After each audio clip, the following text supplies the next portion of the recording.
My name is Ashton, and I'm from Chapel Hill, and this is Caleb. And can you read Fundamental 7? Yes.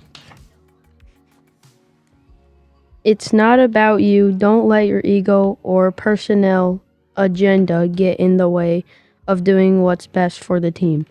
Worrying about who gets credit or taking things personally is counterproductive.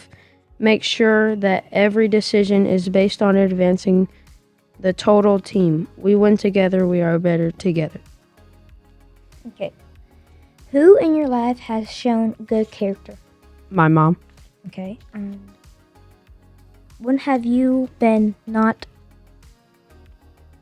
cocky? Well, whenever our baseball team won the tournament and I didn't do anything in the tournament to help, I still celebrated with them. Okay. When have you been selfish? Whenever I didn't do anything in the tournament and I was super mad that I didn't help because I thought it was all about me. Yeah. Okay. Thank you.